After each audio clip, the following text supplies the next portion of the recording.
Cette question percutante. Chacun de nous a reçu deux cadeaux extraordinaires, un esprit et du temps. La vraie question est, qu'est-ce qu'on va en faire? Au final, la voie vers la liberté financière, c'est un chemin pavé de décisions conscientes. On a parfois l'impression de suivre une trajectoire financière toute tracée, une trajectoire qui n'est pas vraiment la nôtre. En fait, c'est le cas pour la plupart des gens. Mais, et s'il existait une autre voie? Un chemin vers une liberté réelle? Aujourd'hui, on explose ces deux chemins, en s'inspirant de la philosophie de Père riche, Père pauvre. Et en fait, tout se ramène à une seule question. Est-on en train de construire un pipeline ou de transporter des seaux? Ça peut paraître un peu bizarre comme ça, mais cette simple métaphore, elle nous force à repenser complètement notre façon de gagner notre vie. Gardons ça en tête, on va y revenir. Tout commence avec les conseils qu'on reçoit dans la vie. Imaginez deux figures paternelles, chacune avec une vision du monde, et surtout de l'argent, qui est radicalement différente. Ce sont ces deux philosophies qui vont définir les deux chemins possibles. Et voilà, le fossé est là. D'un côté, à gauche, c'est le chemin de la sécurité. En gros, on échange son temps, qui est notre bien le plus précieux, contre un salaire. C'est ce qu'on appelle la rat race, la course du hamster. De l'autre côté, à droite, c'est le chemin de la création. Construire des actifs, des systèmes qui génèrent de l'argent. Qu'on soit physiquement là ou pas, c'est là que se trouve la véritable liberté. Alors, comment savoir sur quel chemin on se trouve exactement? Eh bien, il existe un outil vraiment puissant pour ça, le cadran du cash flow. Il faut le voir comme une sorte de GPS pour sa vie financière. Il montre non seulement où on est, mais aussi où on peut aller. Voilà à quoi ça ressemble. Ce schéma tout simple divise le monde du travail en 4 catégories. Et la distinction ne se fait pas sur ce que les gens font, mais bien sur la manière dont ils génèrent leurs revenus. Regardons ça de plus près. Le cadran a deux côtés. Sur le côté gauche, on a les employés, le E, et les indépendants ou travailleurs solos, le S. Leur point commun? Ils échangent leur temps contre de l'argent. S'ils arrêtent de travailler, les revenus s'arrêtent aussi. Simple. Sur le côté droit, c'est un tout autre univers. Les propriétaires d'entreprises, le B, et les investisseurs, le I, eux ne travaillent pas pour l'argent. Ils créent des systèmes et achètent des actifs qui travaillent pour eux. La vraie bascule, elle est là. Passer de travailler dur à faire travailler son argent intelligemment. Et voilà le secret pour passer du côté gauche au côté droit. Tout est une question de type de revenu. Le revenu actif, c'est l'argent qu'on gagne en travaillant. C'est aussi le plus taxé.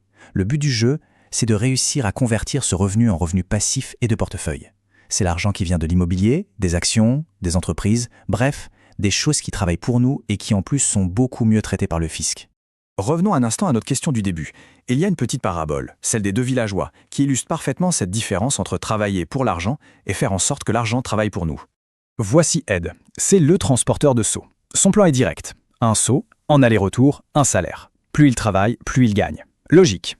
Mais le problème, c'est que s'il tombe malade, s'il veut prendre des vacances, ou tout simplement quand il vieillira, eh bien le revenu s'arrête net. C'est la définition même du revenu actif. Pas de travail, pas d'argent. Et puis, il y a Bill. Lui, il voit les choses différemment. Il refuse de passer sa vie à transporter des seaux. Alors pendant qu'Ed fait ses allers-retours, Bill, lui, prend le temps de réfléchir, de trouver des financements et de construire un pipeline.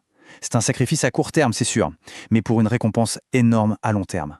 Il ne travaille pas dans le système, il travaille sur le système. Toute la différence est là. Et voilà la magie du pipeline. Non seulement Bill offre une eau de meilleure qualité, disponible 24 heures sur 24 et moins chère, mais surtout, l'argent continue de rentrer, qu'il soit en train de travailler, de dormir ou de partir en vacances. Il a bâti un actif qui le paye en continu. Il atteint la liberté. Et cette histoire, finalement, elle nous ramène à la question fondamentale que chacun devrait se poser. Dans sa propre vie, est-on en train de construire un pipeline ou de simplement transporter des seaux? Chaque jour, par nos actions, on choisit l'un ou l'autre. Bon, d'accord, la théorie est claire. Mais concrètement, comment on s'y prend pour commencer à construire son propre pipeline? Voici quelques étapes clés pour entamer la transition vers le côté droit du cadran. Le chemin commence par une décision simple. Arrêter de faire ce qui ne marche pas. Ensuite, il faut nourrir son esprit, lire, explorer des domaines inconnus. Trouver quelqu'un qui a déjà réussi ce qu'on veut accomplir et apprendre de cette personne. Se former. Et le plus important, c'est d'agir. Ne pas attendre le moment parfait. Faire des offres. C'est sur le terrain que le véritable apprentissage se passe. J'adore cette anecdote, parce qu'elle résume parfaitement l'état d'esprit à avoir. Il faut arrêter de tout suranalyser.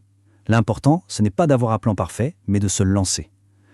Faire une offre, même si elle paraît un peu folle, et toujours s'assurer d'avoir une porte de sortie. L'action bat toujours l'inaction. L'histoire du partenaire chat, c'est juste une métaphore pour dire « c'est moi qui contrôle et je peux me retirer si ça ne me convient pas ». Pour finir, il faut bien comprendre que l'objectif final de ce parcours, ce n'est pas juste d'accumuler de l'argent. Le vrai trophée, c'est autre chose. Voilà le véritable objectif. Il s'agit de sortir de la roue du hamster, où l'on court sans cesse après un salaire pour devenir un propriétaire d'actifs. Des actifs, que ce soit des entreprises, de l'immobilier, des investissements, qui travaillent pour nous jour et nuit. C'est ça la vraie définition de la liberté financière. Au bout du compte, le plus grand atout qu'on puisse avoir, c'est ce qu'il y a entre nos deux oreilles. La richesse ne commence pas sur un compte en banque, elle commence dans la tête. C'est la capacité à voir des opportunités, à résoudre des problèmes et à construire des systèmes qui déterminent ce qu'on aura entre les mains. Et on termine sur cette question percutante. Chacun de nous a reçu 2 cadeaux extraordinaires, un esprit et du temps. La vraie question est, qu'est-ce qu'on va en faire? Au final, la voie vers la liberté financière, c'est un chemin pavé de décisions conscientes.